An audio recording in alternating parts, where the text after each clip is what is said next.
కార్తీక మాసం వస్తే ఈ ఆలయం శివనామస్మరణతో మారుమ్రోగుతుంది. నిత్యం భక్తులు ఈ ఆలయానికి విచ్చేస్తుంటారు. హాయ్ ఫ్రెండ్స్, ఈరోజు మనం కడప జిల్లా వీరపనాయనపల్లి మండలం అనిమెల గ్రామంలోని శ్రీ పార్వతీ సమేత సంగమేశ్వర స్వామి దేవస్థానం దగ్గర ఉన్నాము. ఎంతో చారిత్రాత్మక చరిత్ర కలిగిన ఈ ఆలయ విశేషాలు ఈ వీడియో ద్వారా తెలుసుకుందాం. ఇక్కడ స్వామివారిని సంగమేశ్వరుడు అంటారు. సంగమము అంటే నదుల కలయిక. పాపాగ్ని, వాహిని, ముగమూరు ఈ త్రివేణి సంగమం ప్రవహించే చోట వెలిసిన ఈ క్షేత్రం సంగమేశ్వర ఆలయంగా ప్రసిద్ధి చెందింది.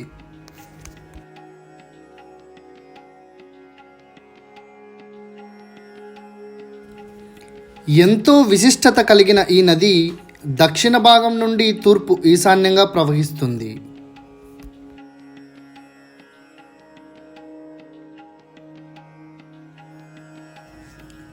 భక్తులు కోరిన కోరికలు తీర్చటంలో ముందుండే దైవం మన సంగమేశ్వరుడు.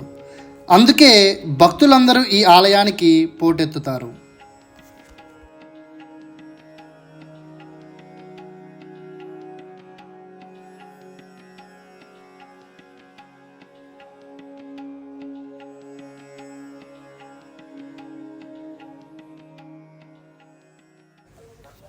ఇప్పుడు లోపలికి వెళ్ళి ఈ ఆలయ ప్రత్యేకతలు ఏంటో తెలుసుకుందాం.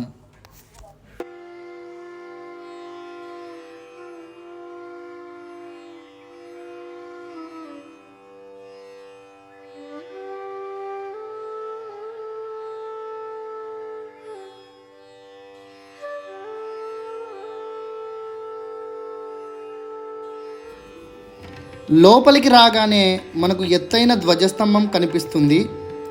ఈ ధ్వజస్తంభానికి దండం పెట్టుకొని ప్రధాన ఆలయంలోకి వెళ్దాం.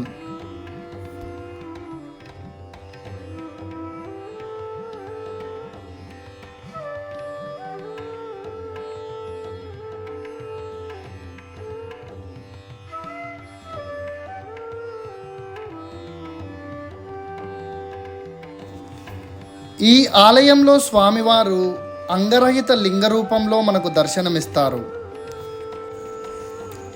ఇక్కడ స్వామివారు ద్వాదశ జ్యోతిర్లింగ స్వరూపుడు. 12 శివలింగాలు కలిసి ఒకే మహాశివలింగంగా ఏర్పడ్డాడు. ఈ ఆలయంలో స్వామివారికి అభిషేకం చేస్తే ద్వాదశ జ్యోతిర్లింగాలలో అభిషేకం చేసినంత పుణ్యం కలుగుతుంది. ఇక్కడ మీరు 12 శివలింగాలు నిలువుగా లేయర్స్ లాగా అతుకొని ఉన్న లింగాన్ని చూడవచ్చు.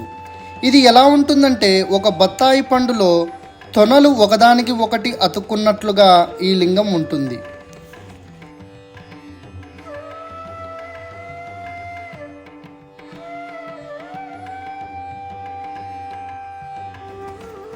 బ్రహ్మరంధ్రం మరియు శుద్ధి చక్రం ఉన్న ఈ శివలింగం ఎంతో విశేషమైనది.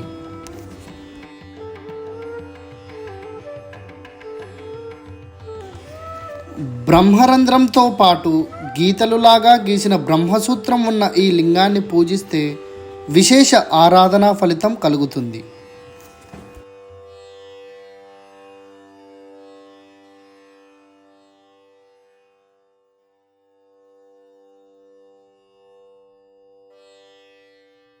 ఈ ఆలయంలోనే బాలా త్రిపుర సుందరి అమ్మవారి ఉప ఆలయం ఉంటుంది. ఇక్కడ అమ్మవారు గుడి ఉత్తర భాగంలో ఉండి యమస్థానం అయిన దక్షిణం వైపు చూస్తూ ఉంటారు. ఈ ఆలయానికి వచ్చే భక్తులకి కష్టాలు రాకుండా చూడమని, ఒకవేళ వచ్చినా వాటికి పరిష్కార మార్గాలను చూపాలని యముణ్ణి శాసిస్తూ ఉంటారు.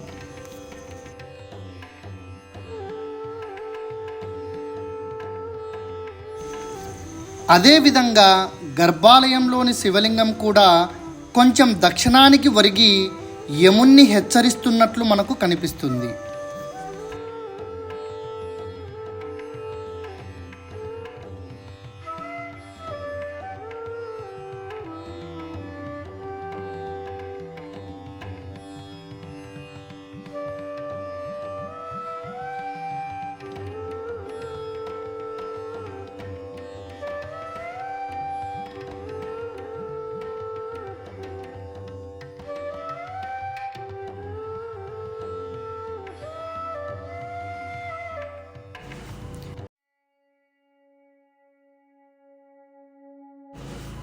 ఇక ఈ ఆలయ చరిత్ర చూస్తే పూర్వం అగస్త్యముని సప్త ఋషులతో కలిసి దక్షిణాది వైపు సంచరించే కాలంలో ఈ అనిమెల ప్రాంతానికి విచ్చేసినప్పుడు ఇక్కడి ప్రకృతి రమణీయత మరియు పవిత్రతకు మురిసి కొన్నాళ్ళు ఇక్కడ తపస్సు గావించాడట.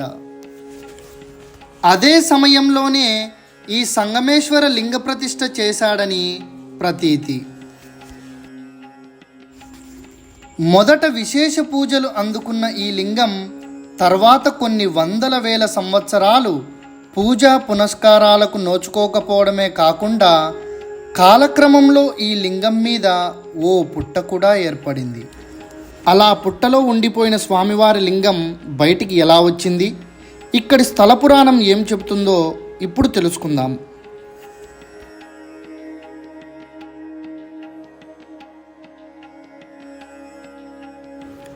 ఈ సంగమేశ్వరానికి దక్షిణాన 12 కిలోమీటర్ల దూరంలో రాజుపాలెం అనే గ్రామం ఉంది. ఇక్కడ పరిపాలిస్తున్న రాజుకు సంబంధించిన గోవుల మంద ప్రతిరోజు సమీపంలోని అనిమెలకు మేత కోసం పోయి సాయంత్రం ఇంటికి తిరిగి వచ్చేవి. కానీ ఆ మందలోని ఓ కపిల గోవు మాత్రం కడుపు నిండా మేసి వట్టి పొదుగుతో ఇంటికి తిరిగి వచ్చేది.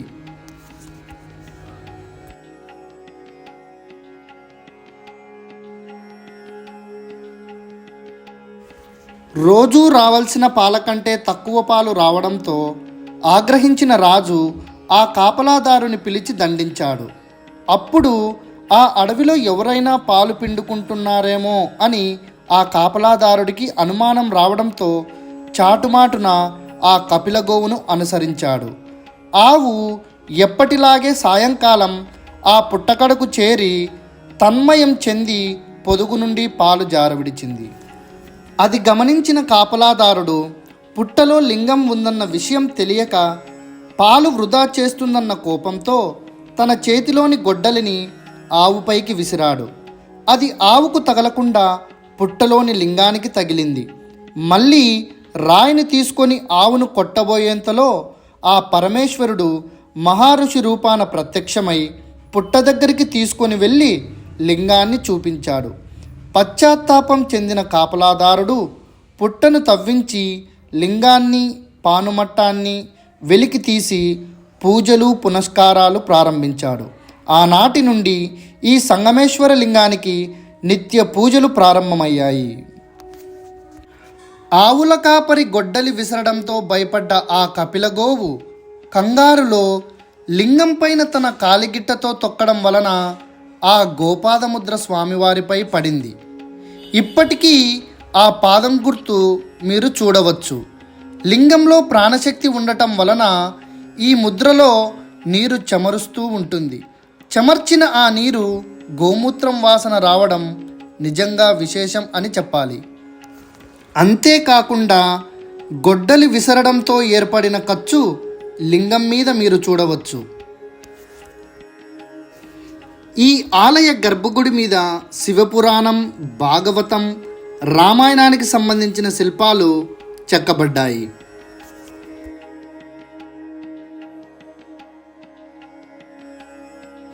ఈ ఆలయ పరిసరాలలో 101 శివలింగాలు ఉండటం వలన ఈ ఆలయాన్ని బహువచనంలో సంగమేశ్వర దేవలాలు అంటారు.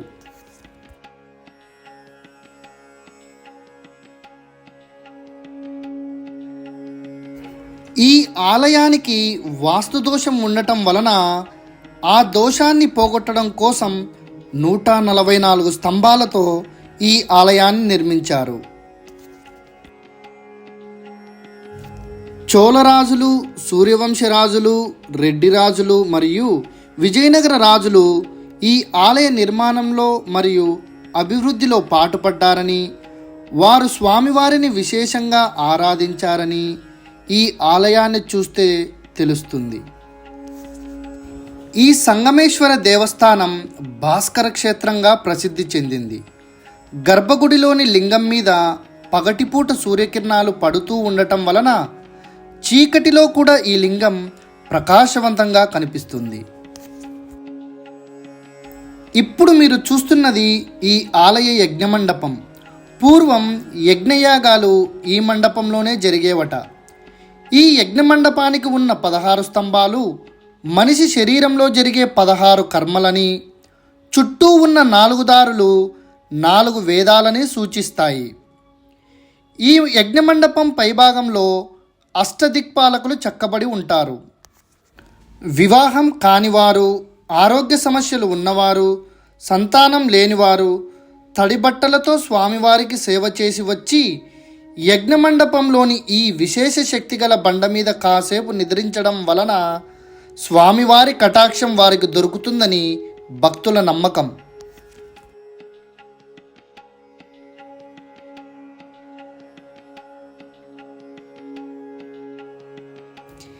ఈ ఆలయానికి 3 క్షేత్రపాలకులు ఉన్నారు. వారిలో సుబ్రహ్మణ్య స్వామి, గుడి ఈశాన్య భాగంలో ఉన్న చౌడేశ్వరి అమ్మవారు మరియు వీరభద్రస్వామి. ఈయన అనిమెల గ్రామంలో ఉంటారు. తమిళంలో అని అంటే ఏనుగు, మెల అంటే మంద అని అర్థం.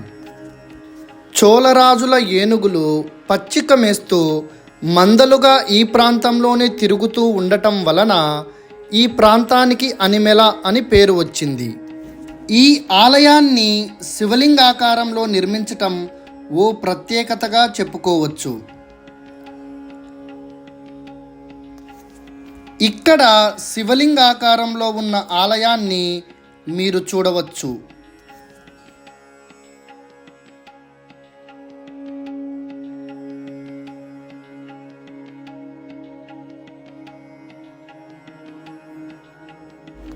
ఈ ఆలయ ధ్వజస్తంభం మీద పంచలోహాలతో చేసిన చిలుక ఉంటుంది.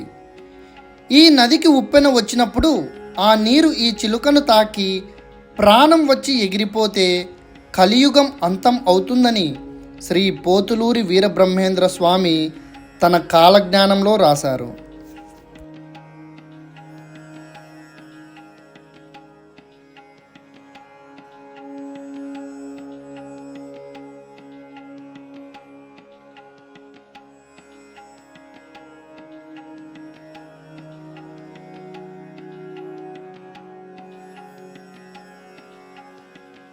ఈ ఆలయ బయటి ప్రాంగణంలో ఒక వినాయకుని గుడి కూడా ఉంటుంది. స్వామివారిని దర్శనం చేసుకుందాం. ఆలయానికి ఎదురుగా ఒక పెద్ద నంది విగ్రహాన్ని మీరిక్కడ చూడవచ్చు.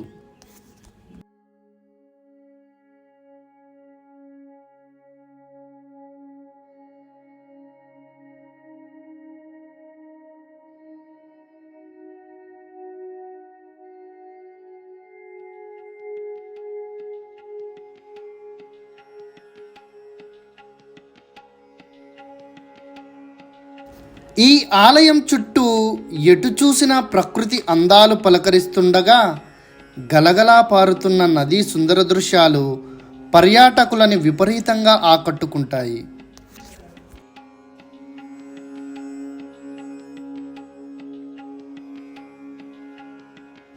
ఇలాంటి చారిత్రక ఆలయాన్ని దర్శిస్తే మానసిక ఉల్లాసంతో పాటు భగవంతుని అనుగ్రహం కూడా మనకు కలుగుతుంది. ఈ సంగమేశ్వర స్వామి ఆశీస్సులు మనందరిపై ఉండాలని మనస్ఫూర్తిగా కోరుకుంటూ ఇంతటితో ఈ వీడియో ముగిస్తున్నాము. ఓం నమః శివాయ.